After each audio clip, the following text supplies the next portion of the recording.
We got some FT breaking news. It's Braun Pierzynski and Kratz. The Chicago White Sox let go of their manager. Pedro Grifol has been fired, dismissed, whatever you want to call it. This has been a disaster year for the White Sox. It continues. Your thoughts? Well, what else are they going to do? Listen, I never want to see anybody lose their job ever. But this was inevitable, wasn't it? You can't be this bad with no hope on the horizon and have players calling him out. And then he had the meeting after the All-Star break where he said, if we set the all-time record, it's the players' fault, which I guess is, just so many strange things have happened to this team this year. And I don't know. It was inevitable again. You never want to see anybody lose their job, but it just seemed like this was a foregone conclusion at some point this year. How does that happen? How do you call out players in a scenario like that when there are other managers that have made it to the other side? We're seeing them right now. Brandon Hyde managed a terrible Orioles team, made it to the other side. Derek Shelton has managed some bad Pirates team, made it to the other side. There's a way to manage a team during this time period. And I don't know all of the nitty gritty. Obviously, you know it better than I do, but I know that blasting players publicly on a somewhat regular basis is definitely not the move. This started last offseason too, right? Hating the roster and just kind of felt like it was a nonstop player blame game where, some of these players shouldn't be playing every day in the big leagues and you're calling them out for it? Tough. It's tough. Listen, Kratzy, your managers are hired to be fired at some point. It's just tough. And then to be handed the team that he's been handed, yes, I'm sure there were some moves that could have been made that could have been helped, but I don't know what you could really have done. What's the difference? And even AJ, who knows more about the White Sox than probably 99.9% of fans out there, you don't know what's going on in that clubhouse. How did Brandon Hyde and Derek Shelton, how did they connect with the front office? That'll keep a job if you're just looking to keep a job. But really, how'd you connect with the 26 guys, the 40-man roster, the minor leaguers that come up in big league camp? How'd you connect with those guys? So when you start hearing things coming out about, him blasting players in the media, you see things and players are getting a different message in the clubhouse and then in the media from your manager. It's tough. And that's how you keep your job. And ultimately, this team wasn't going to win a lot of games, especially when you start trading players away. But you never lose those relationships. No matter if you win 20 games in a season or if you win 120 games. Those relationships are what create a manager being a good manager. It's not the X's and O's. Agreed. And the thing is, you start seeing all these things in the radio and the newspapers coming out about stories. Remember, there was the one earlier this year where Pedro questioned their effort, and then the players chirp back at him, right? And again, I'm not there. I'm not in the fight with them every day, so I don't know. But you just read about these things, and then every newspaper and every radio station every day is saying this is happening and this is happening, and the team is, going to have to. At some point, someone's saying something and stand up for him. You haven't seen a lot of players being like, he's our guy. It's Pedro having to defend himself and saying this and that. And that's kind of where it gets interesting, right? And now it's finally happened. And, listen, again, I don't want to see anybody lose their job. Maybe Scott, but no one else really. It just sucks for as a White Sox fan, because he was brought in with so much hope and so much just excitement. I remember all the way, yes, we got a guy, he's not La Russa, he's young, he's energetic, he's saying all the right things, and now to have it end so quickly, it just sucks. It's a dirt roster, though. It's true. He was given absolute crap. I don't understand what was going on this past offseason. But I think it's going to be a quick turnaround. JK, we're doing total tank city. Both answers make sense, though. It is a bad roster that needs more than a 1-year turnaround. But the thing was remember they hired Chris Getz to say it's going to be a quick turnaround.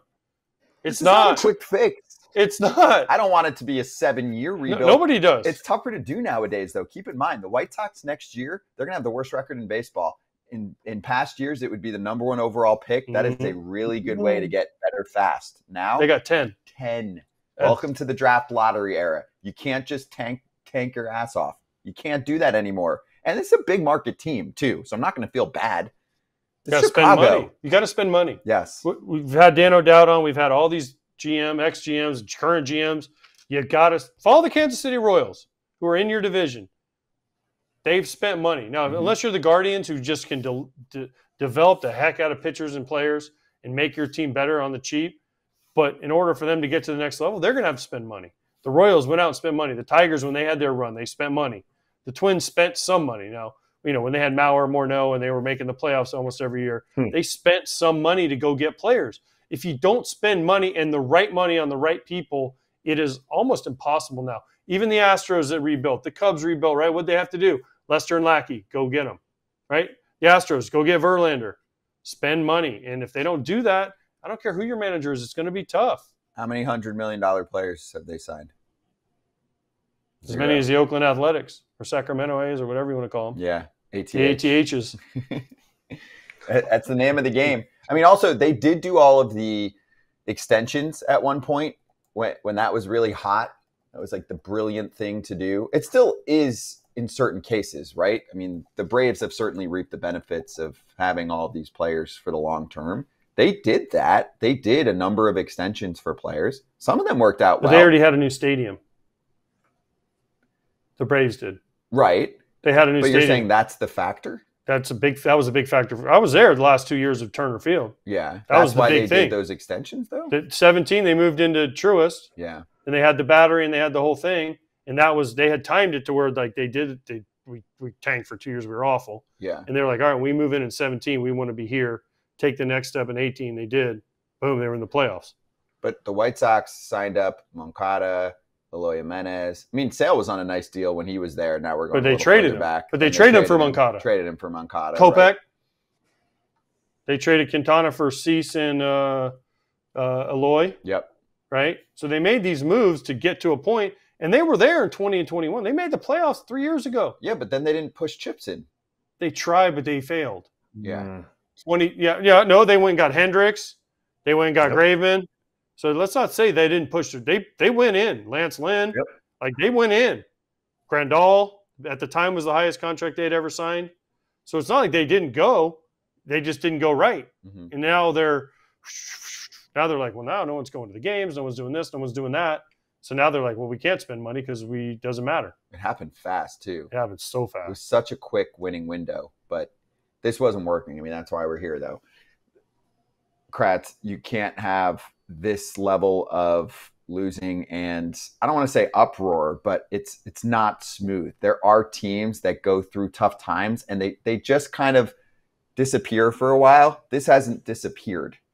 Do you know what I'm saying? Like this is still in 100%. Your face where we've seen other teams tank and it just kind of keeps cruising along. So that makes sense that they would make a change. And they decided this is not the manager that is going to be the guy long-term that is going to take them out of the rebuild and be part of the next great teams. Other teams evaluate, right? We've seen this. Other teams evaluate. They're not always just putting in a plug-in manager and saying, hey, he's just going to deal with the crap for a few years, then we'll bring someone else in. I do believe that most organizations give managers a chance during this time period, just like they give players a chance to see if they're going to be the one that's going to lead them out of it. Brandon Hyde is crushing it with Baltimore. Shelton's doing a great job in Pittsburgh. I love Derek Shelton. Those are the two that stand out. Scott Service.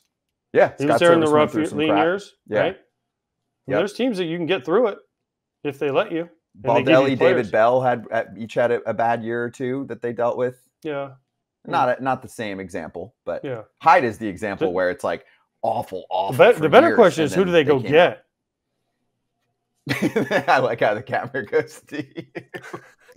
Well, apparently you don't know this, but apparently like there's been interviews and there's been combos and there's been everything. It's just you're not there. Is it your stunt double? Like what is going on? I have a body doppelganger guy that does it. Well, he needs to communicate with you. Seriously, he needs to call me. Call me, Mr. Doppelganger. I don't know who they go. Because like I've heard some names like Tito Francona is a name that's been bantered about.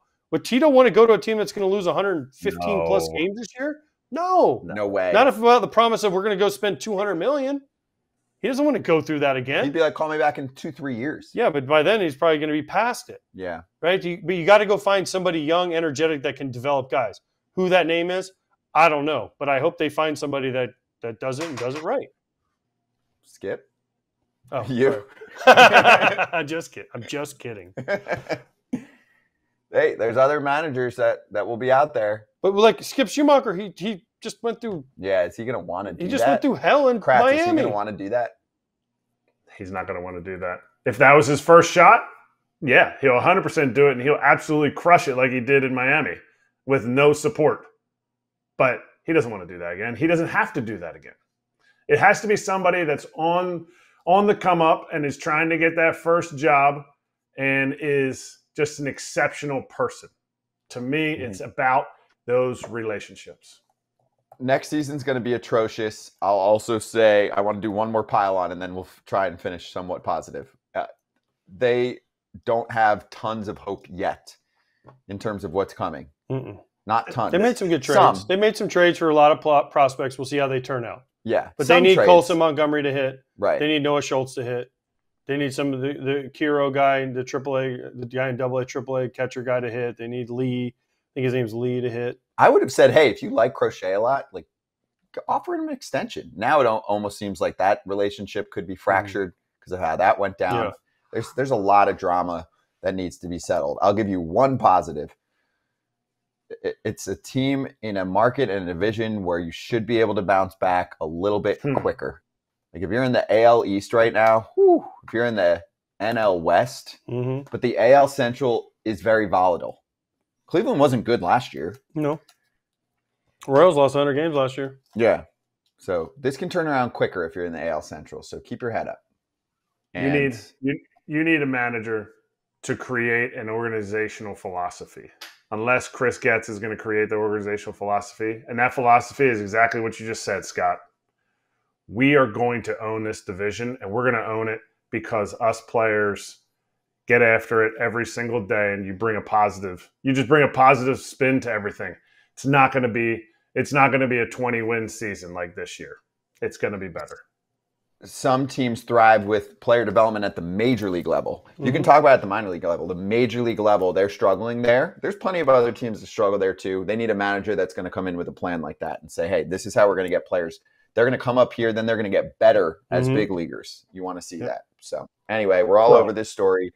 Pedro Grifol gets let go by the Chicago White Sox during a disaster year. We cover this team as much as probably any show out there. So we'll cover it again on the next Foul Territory show. But this was a little FT breaking news. Make sure you follow our show wherever you're watching right now. Subscribe to our YouTube channel. Check us out live every day, 1 to 3 Eastern time. Hey, everybody. Be sure to like and subscribe for more content. We're back here every weekday, all year long, so do not miss an episode. The videos are coming in all day. Here's another video you might enjoy. Baseball the way it should be covered.